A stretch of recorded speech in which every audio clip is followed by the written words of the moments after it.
Hello friends, welcome to smart online Telugu. Friends, వీడియోలో మనము south central railway నుంచి అయితే అప్రెంటిస్‌షిప్ నోటిఫికేషన్ రావడం అయితే జరిగిందండి. ఇది మన సికింద్రాబాద్ నుంచి అయితే మనము అప్రెంటిస్‌షిప్ అనేది చేసుకోవచ్చండి. మంచి వేకెన్సీ అయితే ఉండడం అయితే జరిగింది. టోటల్ నెంబర్ ఆఫ్ వేకెన్సీ అనేది 4103 వేకెన్సీ అయితే రావడం అయితే జరిగింది. ఇక్కడ ఆన్లైన్ అనేది ఆల్రెడీ స్టార్ట్ అవడం అయితే జరిగిందండి. డిసెంబర్ 30 నుంచి స్టార్ట్ అవడం అయితే జరిగింది. లాస్ట్ డేట్ అనేది ఇక్కడ జనవరి 29 వరకు అయితే అప్లై అని మీరు పెట్టుకోవచ్చు. ఈ వీడియోలో అయితే నోటిఫికేషన్ వివరాలు అయితే చెప్పడం అయితే జరుగుతుంది. అదేవిధంగా నెక్స్ట్ వీడియోలో అయితే మీరు ఎలా అప్లై చేయాలి, ప్రాసెస్ ఏంటని కూడా నేను చెప్తాను. ఇక్కడ మనము నోటిఫికేషన్ వివరాలు అయితే తెలుసుకుందాం ఫ్రెండ్స్. వీడియోలో వెళ్ళే ముందు అయితే వీడియో నచ్చితే లైక్ చేయండి ఫ్రెండ్స్. అదేవిధంగా సబ్స్క్రైబ్ మాత్రం చేసుకోవడం మర్చిపోండి ఫ్రెండ్స్. ఇలాంటి మరిన్ని అప్డేట్ అయితే మీకోసం తెలుస్తుంటాం కాబట్టి ఛానల్ని సబ్స్క్రైబ్ అనేది చేసుకోండి. నెక్స్ట్ ఇక్కడ మనం నోటిఫికేషన్ అయితే చూసుకుందాం.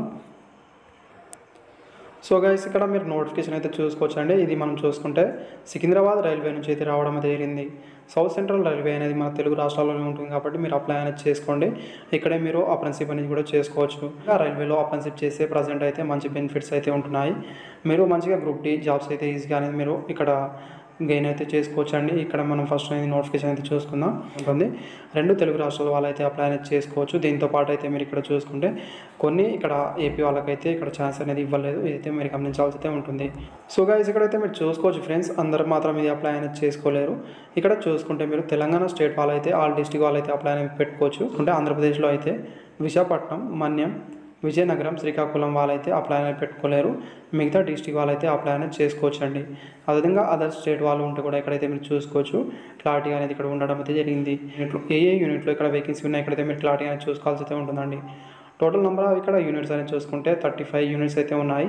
ఈ వీటిలో మీరు ఇక్కడ అప్రెంటిస్‌షిప్ అనేది చేయాల్సి అయితే ఉంటుంది.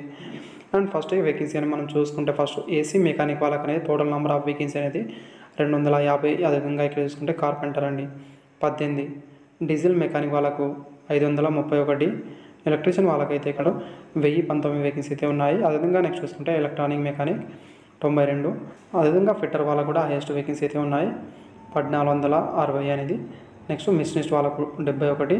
అదేవిధంగా ఇక్కడ చూసుకుంటే మెకానిక్, మిషన్ టూల్ మెయింటెనెన్స్ అండి, వీళ్ళకనేది 5 వేకెన్సీ మాత్రమే ఉన్నాయి. నెక్స్ట్ చూసుకుంటే మిల్ రైట్ మెయింటెనెన్స్ అండి 24 వేకెన్సీ అయితే ఉన్నాయి. అదేవిధంగా పెయింటర్ వాళ్ళకు 80, వెల్డర్ వాళ్ళకి అది 553 వేకెన్సీ అయితే ఉన్నాయి. టోటల్ నెంబర్ ఆఫ్ వేకెన్సీ అనేది 4103 వేకెన్సీ అయితే ఉన్నాయి. అండ్ కేటగిరీ వైజ్గా ఇక్కడైతే మీరు చూసుకోవచ్చు అండి క్లారిటీగా అనేది. సో ఫ్రెండ్స్, క్వాలిఫికేషన్ ఇక్కడ మీరు చూసుకుంటే 10th అనేది 50% మార్క్స్ అని మీరు పాస్ అయిన తర్వాత ఐటీఐ సర్టిఫికేట్ అనేది మీ దగ్గర కలిగి అయితే ఉండాల్సి అయితే ఉంటుందండి. రిలేటివ్ ట్రేడ్ అనేది ఇక్కడ మీరు చూసుకోవచ్చు క్లారిటీ అనేది. అండ్ ఏజ్ లిమిట్ అనేది 15 నుంచి 24 సంవత్సరాల వరకు అయితే అప్లై అనేది చేసుకోవచ్చు. లాస్ట్ డేట్ అనేది డిసెంబర్ 30 వరకు అయితే కౌంట్ అనేది చేసుకోవాల్సి అయితే ఉంటుంది. ఏజ్ రిలాక్సేషన్ విషయానికి వస్తే ఎస్సీ ఎస్టీ వాళ్ళకు 5 years వరకు, ఓబీసీ వాళ్ళకు 3 years వరకు ఏజ్ రిలాక్సేషన్ వర్తిస్తుంది. అదేవిధంగా పీడబ్ల్యూడీ క్యాండిడేట్ వాళ్ళకు కూడా ఇక్కడ అప్ టు 10 years వరకు అయితే ఏజ్ రిలాక్సేషన్ వర్తిస్తుంది. ఎక్సైజ్ మ్యాన్ వాళ్ళు కూడా ఏజ్ రిలాక్సేషన్ అయితే వర్తిస్తుందండి. అప్ టు ఇక్కడ 10 years వరకు అనేది గమనించాల్సి ఉంటుంది. సో గైస్, ఇక్కడైతే మీరు చూసుకోవచ్చు కేటగిరీ వైజ్గా అనేది ఎప్పటి నుంచి ఎప్పటి వరకు పుట్టిన వాళ్ళు మాత్రమే అప్లై అనేది చేసుకోగలరని ఇక్కడైతే మీరు గమనించాల్సి అయితే ఉంటుంది క్లారిటీగా అనేది. జనరల్ ఈడబ్ల్యూఎస్ వాళ్ళైతే సపోజ్గా ఇక్కడ చూసుకుంటే 1998 నుంచి 2007 లోపు మాత్రమే పుట్టిన వాళ్ళైతే అప్లై చేసుకోగలరు. ఈ డేటా కూడా ఇక్కడ మీరు చూసుకోవాల్సి అయితే ఉంటుంది. అండ్ సెలక్షన్ ప్రాసెస్ ఇక్కడ మీరు చూసుకుంటే ఫ్రెండ్స్, ఎలాంటి ఎగ్జామ్ కానీ అదేవిధంగా ఎలాంటి ఇక్కడ ఇంటర్వ్యూ కానీ అయితే ఉండదు. జస్ట్ మీకు ఇక్కడ క్వాలిఫికేషన్లో వచ్చిన మార్క్స్ ఆధారంగా మాత్రమే షార్ట్ లిస్ట్ చేసి వాళ్ళకి ఇక్కడ డాక్యుమెంట్ వెరిఫికేషన్ చేసి తీసుకోవడం అయితే జరుగుతుందండి. అయితే ఇక్కడ మీరు గమనించాల్సి అయితే ఉంటుంది. వాళ్ళ క్లారిటీగానే ఇక్కడ ఇన్ఫర్మేషన్ అయితే ఇవ్వడం అయితే జరిగింది. అదేవిధంగా ఇక్కడ చూసుకుంటే ట్రైనింగ్లో ఇక్కడ స్టైఫండ్ అనేది ఇక్కడ మీరు గమనించాల్సి అయితే ఉంటుందండి. వాళ్ళ రూల్స్ని బట్టి అయితే ఇక్కడ స్టైఫండ్ అయితే ఇస్తారు.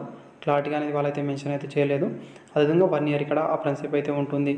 మెడికల్ స్టాండర్డ్, అదేవిధంగా ఫిజికల్ స్టాండర్డ్ అని ఇక్కడ మీరు చూసుకోవచ్చండి. ఇలాంటి పెద్దగా అయితే అడగలేదు. జస్ట్ మీ ఐ సెట్ అలాంటిది అయితే కొన్ని చూసుకోవాల్సి అయితే ఉంటుంది. అప్లికేషన్ ఫీజు అనేది 100 rupees ఫీజు అయితే పే చేయాల్సి అయితే ఉంటుందండి.